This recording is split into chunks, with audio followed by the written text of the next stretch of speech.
Welcome into the video, ladies and gentlemen. Today we are entering revision hell. I'm feeling a lot of things. Going into this next phase of the writing process. We're gonna digest some of them in this video. So what have I been doing to prep for revision? That is the topic of today. The first thing that I've been working on is annotating Save the Cat Writes a Novel, which is a classic craft book. Everyone talks about it. It essentially helps you to understand story structure. And I have been annotating this book. We're gonna throw it back to last weekend when me and my friend Mick went out to some cute bookstores and I worked on my little annotations at one of the cafes. So let's throw back to that footage.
Yes, so I've been working on that. I was doing that while I was waiting for my physical copy of the novel to come in the mail. Now we of course have the physical copy, as you guys know if you saw my latest video. Hello, here she is. Still equally obsessed as I was in that video. And I actually did a full read through of the entire manuscript. It was surprisingly fast. It felt very short, honestly. I did it in probably 3 days, just trying to read it as much as a reader as I possibly could to enjoy the story, to get an overall look at the arcs and all of that. It was hard, unsurprisingly, to actually detach myself in that way and experience the book as objectively as I could because it's a rough draft. It's not in super polished shape, so things were jumping out at me constantly that I wanted to change, which at first made me a little nervous, especially in the first half of the book. There's a lot to be fleshed out. There's a lot to be added. There's world building details that don't make sense with how things evolved throughout the drafting process. So especially in the beginning of the book, I was like, oh, we have a lot of work to do.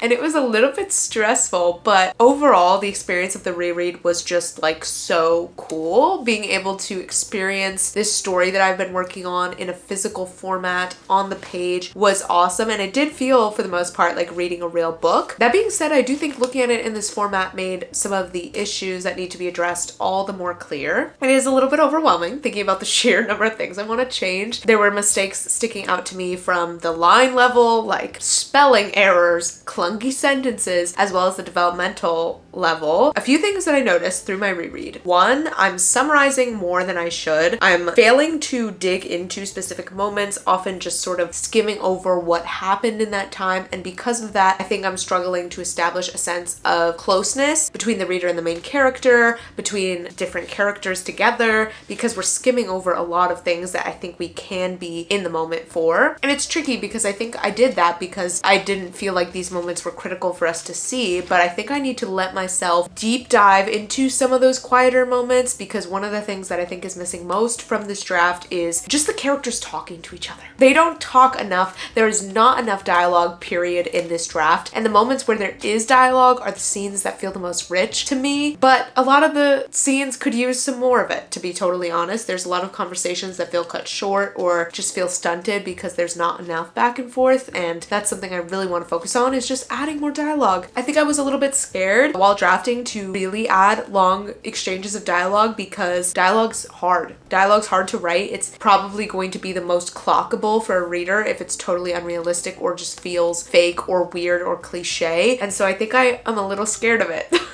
I feel like it had to be so purposeful every time it came up that as a result, the characters barely speak to each other. And that makes the relationship arcs feel unsatisfying. That just doesn't let us get to know the characters enough. There's just a lot of reasons why I think we need more dialogue in this book. So that is something I'm going to be focusing on going back in and adding more of, is just characters speaking to each other, building relationships, those quieter scenes. Going off of needing to add quieter scenes, I think I've realized that the structure of the book, the amount of time that is spent on different elements, needs to be balanced out. It feels like the setup is a decent chunk, the midpoint area is a decent chunk, and the ending is a decent chunk. And then the in-between, the like 30 and 60% points where they're supposed to be like in the fun and games territory, or things are getting worse and worse towards the end, I think we need a little bit more fleshed out there, especially in the first, like, I don't know, what is that? The first third of the book, the first half of the book before the midpoint section. We need more there. We need more, and we need more of those relationship building scenes. They're literally on a journey and we spend one day with them when they're actually camping, even though it's like supposed to be like a week and a half. Like, that needs to be fleshed out. We need to spend more time there. And I'm resistant because it's not the most exciting. They're just camping out. But that's the time for the bonding to happen, for the relationship to transition, you know? There's also just like little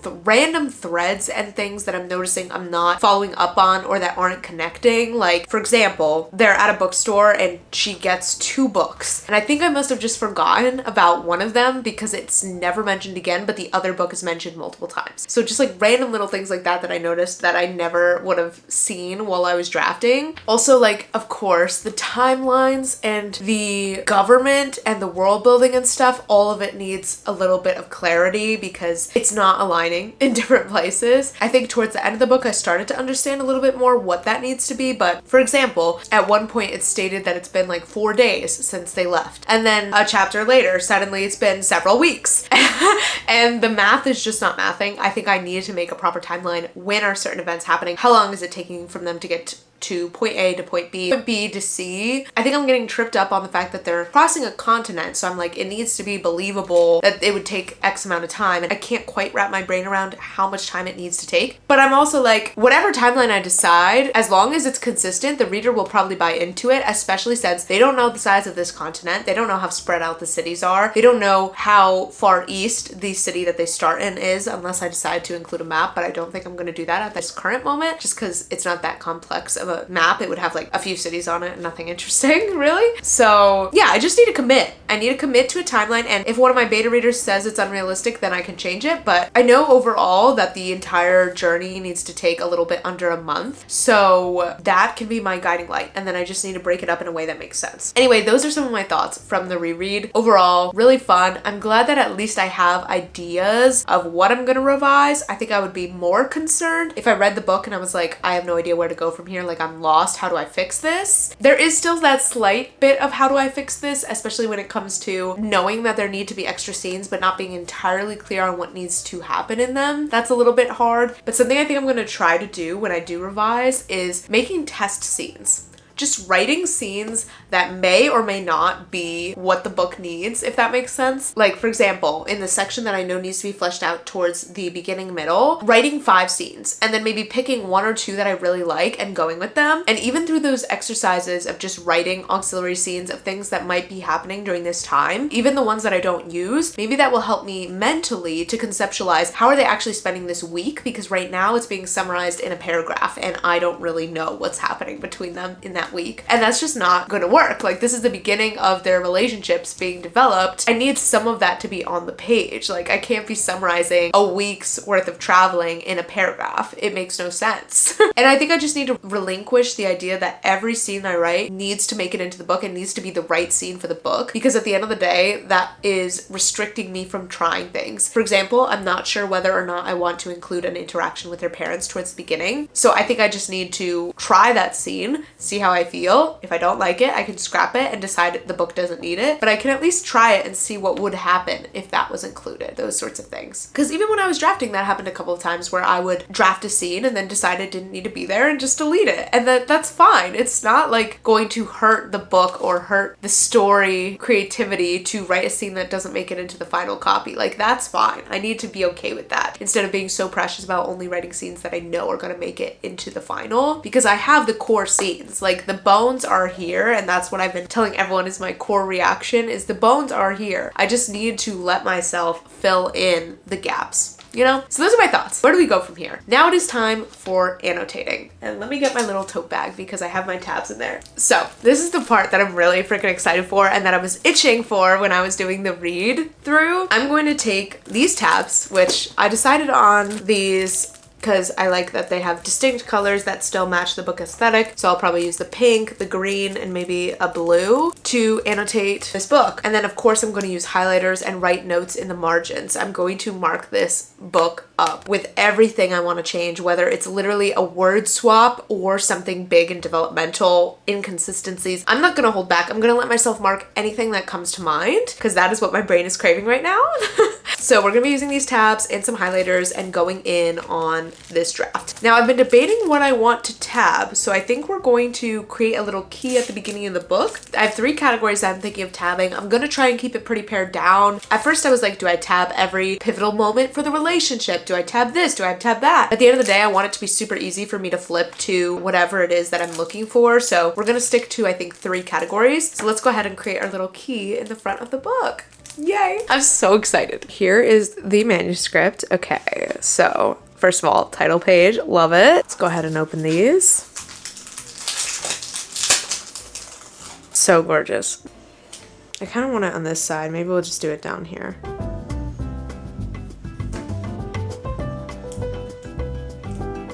And last but not least, the baby pink. So blue will be story beats. Feels so wrong to be writing in this.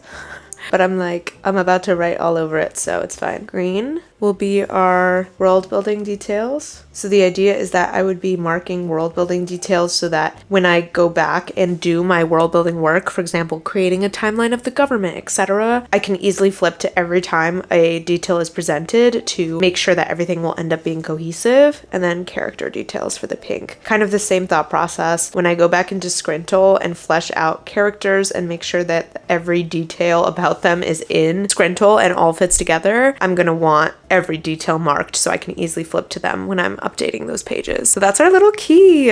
She's so cute, actually. I am super freaking eager to get working on this, so we're gonna go ahead and pack up my bag. I got this cute little tote bag that my friend Dustin made. We've got the goods.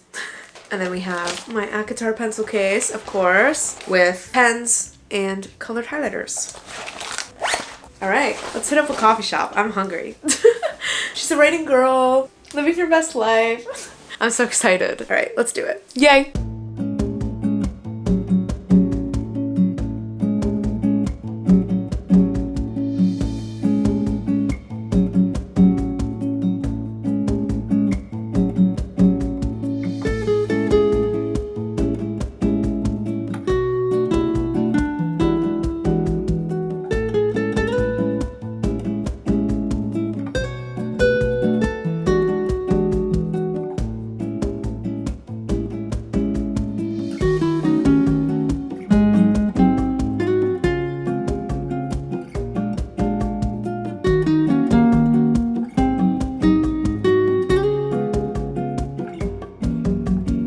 Hey guys, it's a few hours later. We're back from the coffee shops. I'm having some strawberry milk that I made. Pretty good. Let's chat a little bit about the progress we made, shall we? So I annotated 40 pages out of 290, I believe. As you can see here, we've got tabs, we've got highlights, tons of notes in the margin. I've been going in. I knew it was time to stop because I found myself skimming a little bit more and just not giving as detailed of notes. And I was like, okay, it takes a lot of brain power dissecting everything that I want to change. Something that I did experience during this lovely little run through of the book was a bit of a pull at a thread that started unraveling a lot of other things. Pun intended.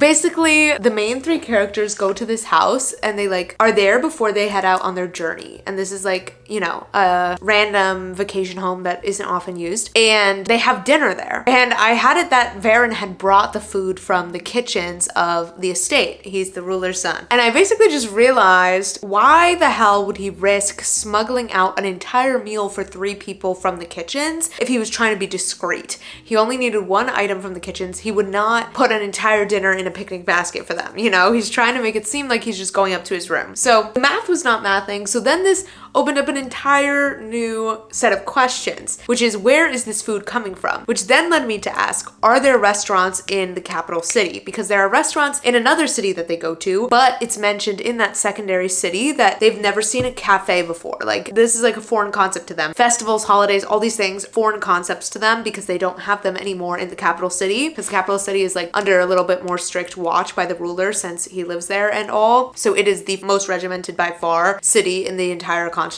Anyway, so basically now I just have to think about all of these things. Like, are there restaurants in this place? If there's not, is he getting this food from a grocery store? Is he cooking it at the house? Do we have to see him cook it? All these questions get opened up, and it just makes me feel like I need to draw the city in like a scribbly, messy way just to see how it's laid out, see what do they actually have there, because what I know of what they have is just houses, a university, and of course the big manor. And I think I'm gonna keep the capital city much more residential feeling rather than a proper city with like culture and stuff, because I like that it's a bit of a shock when they do experience that in the second city. There's just so much to think about that I'm like, is there any skyscrapers in the city, or is it really just houses? Like, there's so much to consider. But this is good. That is literally what this part of the process is for, is pulling at the threads, seeing what doesn't make sense, and trying to decipher some solutions. So it's good that now I know this is a question that needs to be addressed, and that I need to get more specific with myself about what is and isn't in every location that they go to, because this is a sort of dystopian fantasy world, and I need clarity on those things so that when they make one-off comments about, oh, I've never seen this before, it makes sense. I had the same sort of issue with oceans. I had to decide whether or not she knows about oceans, because there was a scene later where she sees a painting of an ocean and she says she's never seen anything like it. But then earlier there's a comment about someone looking like a surfer, and I'm like, if they're not familiar with the ocean, they wouldn't know what a surfer is. So we need to decide what's happening here. So it's the silliest things, but I want to make sure that they're airtight. And something I'm trying to affirm to myself is I can make the choices that I want in terms of these things as long as I commit to them. You know, like whether there is or is not restaurants in this city, I don't think that's something that the reader will be like, there should be restaurants, that's ridiculous. Like, I don't think the reader will be bothered by that as long as I commit, as long as I fully am like able to sell it. You know what I mean? I gotta just commit and sell it. So that's what I'm trying to work on now, is how can I get a ton of clarity about these details so that I can sell it? Does that all make sense?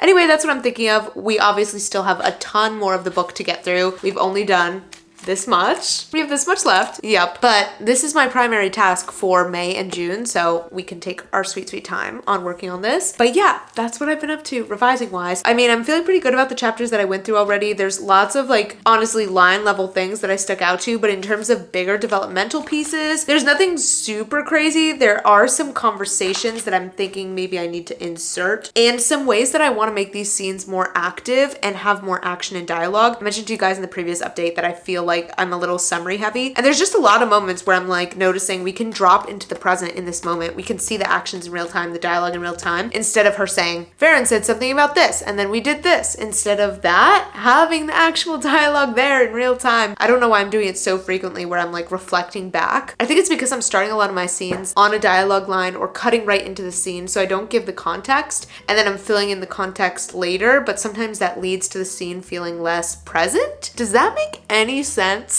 I hope you know what I mean. Basically, I just need to find places where I'm summarizing where we can actually be there in real time, and also maybe have the characters elaborate a little bit more on what they're thinking and feeling and such. And I think now that I do have so much more context for the overall story, I clearly know some more things that ideally we would have laid the groundwork for in the very beginning, so I'm able to incorporate those things. So one of the things I'm marking is story beats, and I want to take, at some point during this read through, a look at Save the Cat and specifically try and mark some of the more in-between story beats. Things like theme stated, which I have not really integrated in the book so far. There's a moment that's similar, but not quite. There's like a hint at what her deep want is, but not the theme necessarily. The way I'm viewing it is there's her like shallow want. There's like her literal goal, what she's trying to do. There's her deep want, like what she actually wants out of life. And then there's her need, which is like the lesson she needs to learn, or like the core value or virtue she needs to discover. So I'm looking at all these different things, and I'm like, both the deep want and the need to like slightly materialize. And I already have a hint at what the deep want is in something that she says pretty early on, but in a very like sort of off the cuff way, something she says to convince another character to join them on the journey. But I want to state the need, and the advice in Save the Cat is that a secondary character should state the need. And by state, I mean like hint at it very loosely. So I want the love interest to state it when they're still in their sort of bantery moment, and for her to get really defensive. So I need to figure out where that can fit in, because as of right now, it doesn't have a clear spot. Lots to think about. My brain is like churning. But that is what this stage of the process is for. This is the part that's going to require my brain the most, which is both intimidating and exhilarating, you know? I do think I can make this work. I just need to put in the effort to nail down some of those pieces that are a little evasive. So that's the update on this. I think we're done for the day. I scheduled a live stream for Monday night, which is in 2 days. So I'm thinking we'll pick up with this work on Monday night for the live stream. And then unfortunately, the next 3 weeks, I'm gonna have little to no time to work on anything, which sucks because there's so much that I wanna work on right now, but it's for fun reasons. Some friends of my boyfriend are coming to stay with us for like 2 weeks, and then we're going to Hawaii for a week. So literally pretty much all of May, I'm not going to have time. So I just need to be okay with that. So that's the vibes. That's what's going on. I hope that you guys are enjoying these deep dives into my thought process and revision. I hope you are hearing something that resonates with your experience. This is going to be my first time revising a book, so I'm for sure a little bit intimidated. I don't really know how this process goes because I've never done it before, but I have high hopes, honestly, that I'll be able to iron out the things that need to be ironed out. And I think draft 2 is going to be so much more tight-knit, clean-cut, so much more vibrant. I just have high hopes for draft 2. I think it's gonna be a really solid revision. And honestly, I would love to get draft 2 as close to ready for beta readers as possible so that draft 3 is a pretty light draft before I send off to beta readers. You know what would be awesome, and this would speed up my timeline a little bit faster than what I had planned? If I could have my beta readers reading book 1 while I'm drafting book 2 in November. That would be a fire timeline. I think we could do it. I think we could absolutely do it. We're just gonna have to hustle this summer. We just are. Great talking to you. See you in the next update. Hello. Happy Monday, Tuesday. I fully intended to check in yesterday when I did the live stream with Lynn, but I did not. Totally slipped my mind, but I had so much fun live streaming with Lynn. If you guys were not able to make it, go check out the replay because we had some really great chats about writing, our revising process, some of the things we struggle with as writers. So definitely recommend checking out the replay, but I was able to annotate about a chapter and a half during that live stream. So now we are almost at the end of chapter 8. It's so interesting. A lot of the things that I'm marking in the margins are line level. I'm really starting to discover some things about my own writing. Some of my downfalls, my crutch words. I'm absolutely discovering my crutch words. Sort of repetitive sentence structure that I do that just kind of makes the writing a little bit melodramatic. And it's just interesting because while I was drafting, I of course wasn't picking up on these sort of style crutches, but in hindsight, I can see them so vividly. Or there's lots of just repetitive words that I'm using over and over again, repetitive sentences, adjectives that I'm using over and over again. Here's a good example, okay? Here's some sentences that I marked up. I scrambled for a way to sugarcoat my request to make it seem like some fun, lighthearted adventure. But I knew that though she chose to act aloof and nearly oblivious, Briar was aware, painfully aware even. I'd seen it slip through the cracks. She'd known the gravity of it no matter how I asked her. So some of the notes I made was, we don't need to say both act aloof and nearly oblivious because it's basically saying the same thing. So I made a note to pick one, and then I was gonna cut the sentence, I'd seen it slip through the cracks, because it's just kind of obvious. It's like, duh. If you're noticing the fact that she acts aloof but actually is aware, you clearly have seen it slip through the cracks. How else would you know that? Maybe I'll also cut painfully aware even, because that's like a little dramatic. and also because I overuse the word painful and painfully so much. So hypothetically, it could sound something more like, I scrambled for a way to sugarcoat my request to make it seem like some fun, lighthearted adventure, but I knew that though she chose to act nearly oblivious,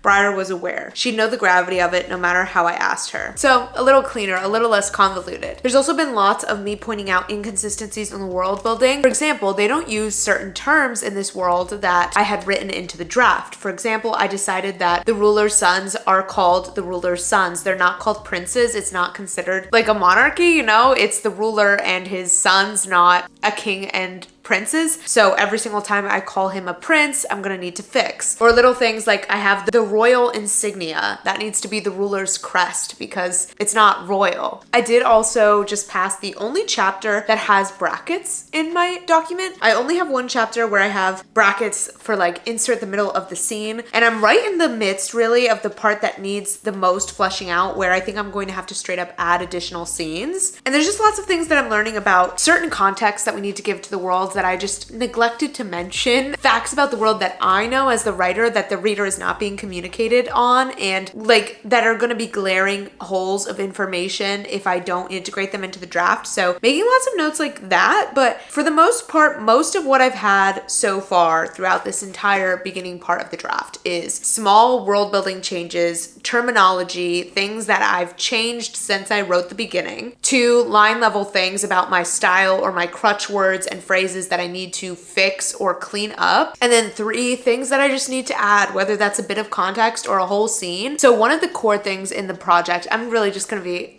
divulging story details, but one of the core things in the project is that our main character, Rhea, her favorite person in the world and kind of the only person that she has any faith in is her sister, Margot. And one of the reasons why she goes on this entire endeavor is to potentially help her sister. But in the one interaction we see between her and Margot, they're acting very distant. They exchange a few sentences about her sister's day at school, and that's it. So one of the notes that I made at the end of that chapter is she's willing to throw her life away for this relationship. We need more dialogue. Let's see them being besties in real time. Do they talk about Varen, who's the love interest? Do they talk about who Margot likes? They seem kind of distant. Have they been closer since the thing with their parents? Do we touch on this? And then I also felt like there was a lot of her just in her head thinking about Margot. So Margot is like an architecture girly. She wants to be an architecture student. So she has all these plans hanging up above her desk, and Rhea reflects on this and how diligent Margot is and dedicated and whatever. And so she's reflecting on how Margot made these elaborate plans for the university, blah, blah, blah. But another note that I made was this is all very internal. There's very little action in the scene. Literally all that happens is that Margot braids her hair. So I made a note. Maybe Margot brings over a new plan she's working on, the university renovation, so that there can be a little bit more action and dialogue. Sort of the types of things that I've been thinking about. I hope that's interesting to hear some of my reflections and notes on the rough draft. I'm so glad that I'm getting in on this granular level because I feel like draft 2 will be really strong because I'm digging into all of these little tiny holes or things that people might notice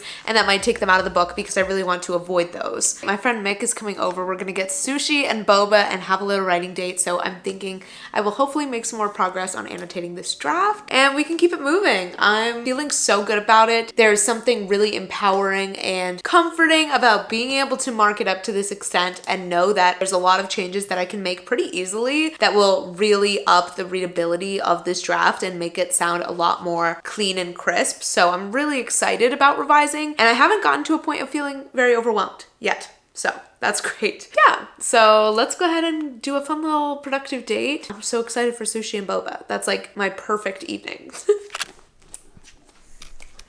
Hello. I have here in my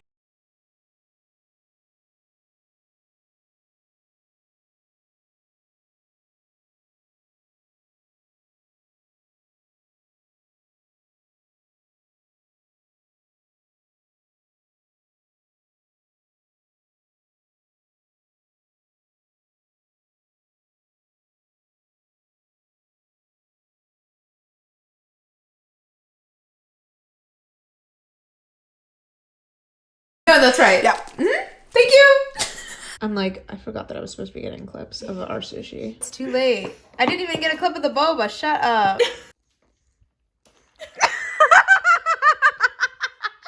That was so weak. Wait, come into the light.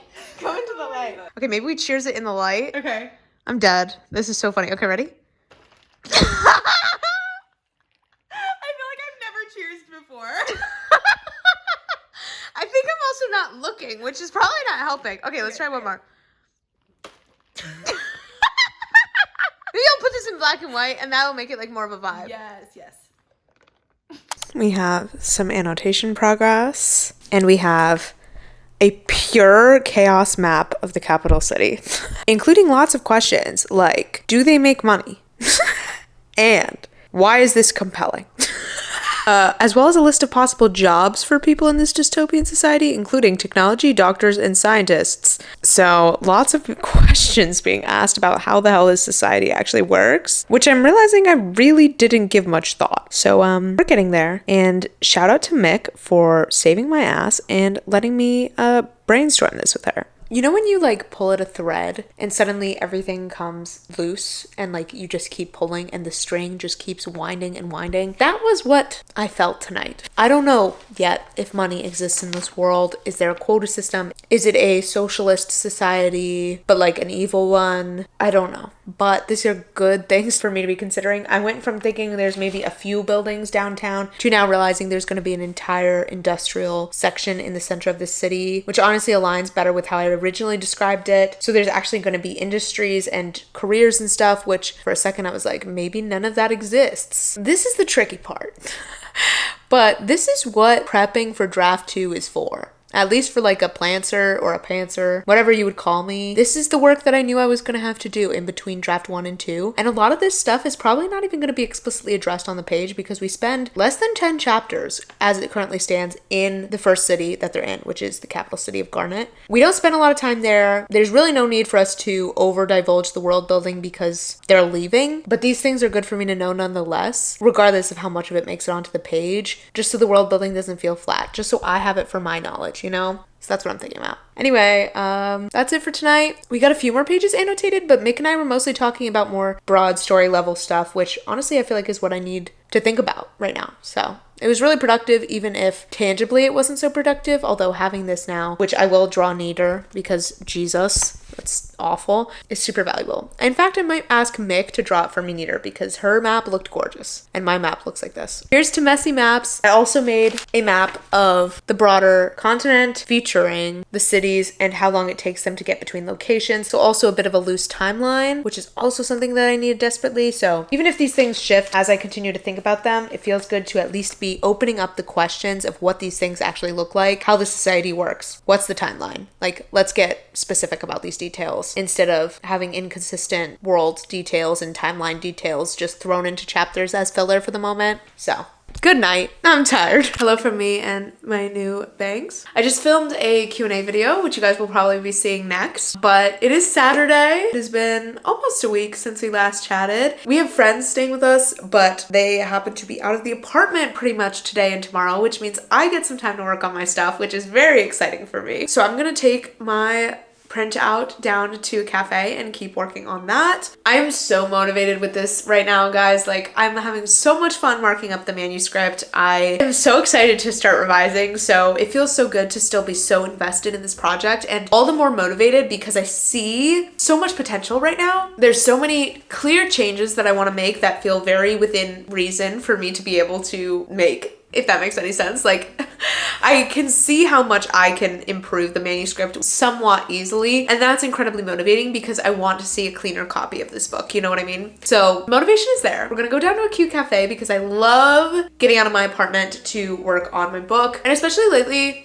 I've been associating my desk so much with my 9 to 5 that the thought of trying to be creative there or working on my own stuff there is really just not appealing because it just feels like work when I'm there sometimes. So I think it'll be good for me to get out and about. Although I will say I did just get a new mechanical keyboard and that has been making my desk a little bit more fun to work at. But I really want to try to create as much separation as possible between my 9 to 5 and my personal work, whether that's writing, YouTube, because I don't want to see them as the same thing. You know, I want my personal work to remain fun, otherwise it's going to be really hard for me to stay motivated with it. So I'm just trying to romanticize it as much as I can right now. And maybe this is relatable to any of you guys who do have a 9 to 5, especially if you work from home. Trying to keep writing from feeling like as much work as your 9 to 5. Trying to keep writing from feeling like something you have to do. If you make YouTube videos, try to keep that from feeling the same way your 9 to 5 does. Like, I love that I look forward to working on my personal projects, and I never want that to go away because I'm starting to just get burnt out due to having a 9 to 5 on top of all this. You know what I mean? Lots of thoughts happening today. But I'm wondering if you guys can relate, if you guys also have a regular job and you're writers. So let me know down in the comments if this is a relatable discussion. But without further ado, let's go get to the coffee shop. Writing with friends, writing out and about has really been helping me create that separation and just make writing as fun as possible. So yay. All right, let's go. So this writing session ended up being a little bit different than what I was planning. I did walk down to a coffee shop, but my friend's Wi-Fi wasn't working. So I picked up a smoothie to go and we went over to her apartment and I just worked on the project in the comfort of her apartment, curled up on a couch, which was honestly great because it was freezing and I was not prepared. So yeah, I pretty much just revised at her apartment for the afternoon and actually got a pretty good amount done.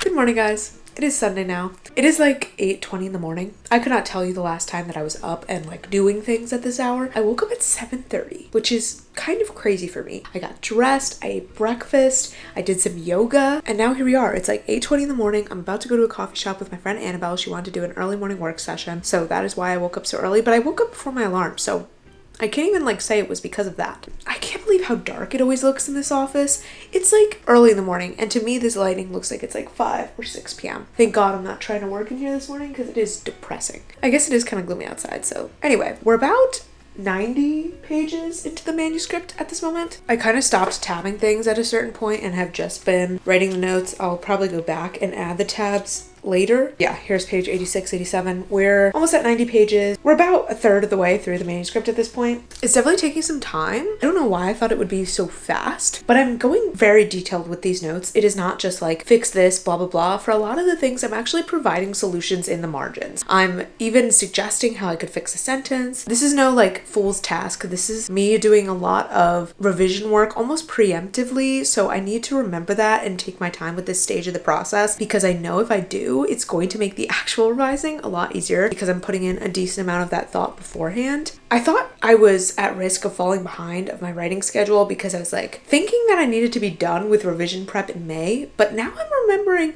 that I left 2 months for revision prep and April was not one of those months. April was meant to be finishing the draft. I left May and June for revision prep. So I think we're actually pretty on track. If I can make it like halfway through this manuscript by the end of May, we're going to be on track. So I'm feeling a lot better after realizing that because I thought I was falling behind. I actually think we'll be able to stick to, or dare I say, maybe even pass / move faster than my writing schedule for the year. You guys don't know, I did my 2024 writing schedule video back in January, obviously. And yeah, I mean, I wasn't sure at the time if that was an ambitious timeline or a realistic one. And it's actually looking like I'm going to be able to stick to that timeline relatively easily, which feels crazy. I actually think we might even move up certain things. Like I think I could get this book to beta readers this year as opposed to next year. We'll see. Don't quote me on that. But I'm feeling really good about the progress. My main task for today is going to actually be editing this video that you're watching right now. But if I do end up getting some annotating done, that would also be awesome. I would love to hit the 100 page mark today. That'd be pretty cool. Hello from Editing Brielle. I started editing this video. I had no freaking idea how long it was, how many updates I did. I literally thought that I had like not enough material for this vlog. I was wrong. I was gonna keep filming it. I don't need to. She's extensive. If you made it all the way to the end of this video, go ahead and leave a dragon emoji in the comments section so that I know you made it to the end. But I hope you guys enjoyed it and I'll talk to you guys very soon. Bye.